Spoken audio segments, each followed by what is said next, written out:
the Modi government is defensive, reactive when it comes to China, that neither Mr. Modi nor you even mention China. You just say eastern neighbor. Hello, please, then they must have some problem understanding words beginning with a C. Please look at everything I've said.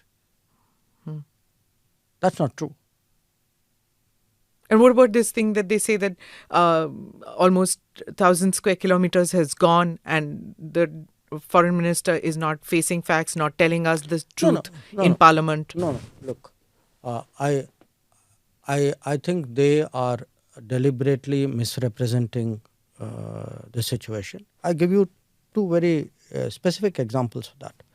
You remember that ho-halla which happened on a bridge? They were building a bridge in Pangong Tso. Yeah. When did that area actually come under Chinese control? Yeah, I've seen that. You said that it is long back. I'll tell you when it came. The Chinese first came there in 1958 and Chinese captured it in October 1962.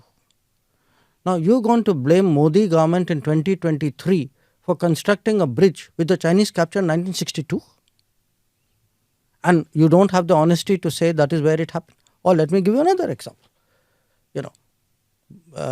These border villages.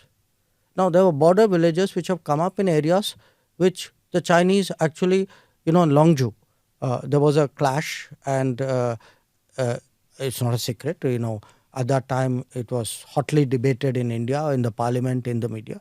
So what happens, you do the smoke and mirrors, say, oh, there's something happening here.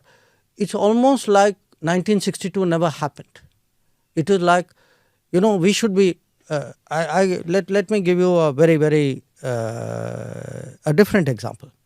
Everybody says, we should be having our troops up there, we should be building border infrastructure. Hello, why didn't you build that border infrastructure?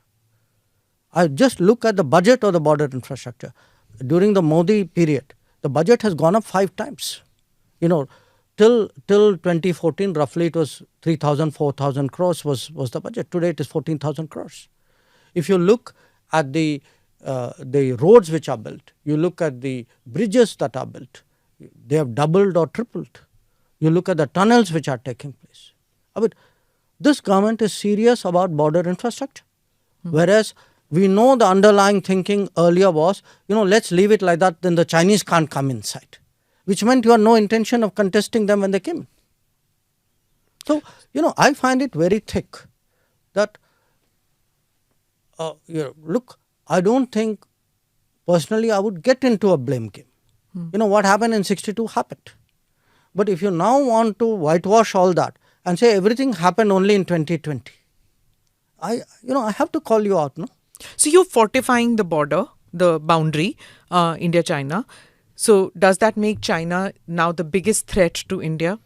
Are we in a state of a quasi-war-like situation, conflict-like situation? No. Look, where are we? No. I first of all, I'm not using the word we are fortifying it. I think we are legitimately building our border infrastructure because they have built their border infrastructure. In my view, we should have done it 25 years ago. Again, we are reactive, that means? I mean, your words, Dr. Jaishankar. No, not at all. Look, they are the bigger economy. I mean, what am I going to do? As a smaller economy, I'm going to go pick a fight with a bigger economy. It's not a question of reactive, it's a question of having common sense. So, secondly, please bear in mind one thing. We had an agreement that you're not supposed to bring military to the border in large numbers. So, by that logic of yours, I should be the first to break the agreement. Why not? No, why should I? Because it doesn't make... Look, please understand... Why are we always the ones not breaking an agreement and it's always the other side breaking the agreement? Smita, I think you need to sort of take a very... non-aggressive... considered view of this. Okay. Why do we reach agreements? We reach agreements because it is in our interest to stabilize a border or a situation. Okay. It's not out of love and affection and sentiment that you do. It's cold calculation and common sense. Okay. Our agreements with China were reached in 1993, 96. I'm not even getting into which government, etc. I think I try to avoid this whole debate. Okay. I don't like in foreign policy. Maybe it is because I've been myself so long in this field. I don't like to necessarily say these people were right and those people are wrong. I don't think it serves the nation well. Okay. But if I do find that others are playing a political game where everything is being blamed on the present dispensation and entire history is being whitewashed, I think the history has to come out. Okay.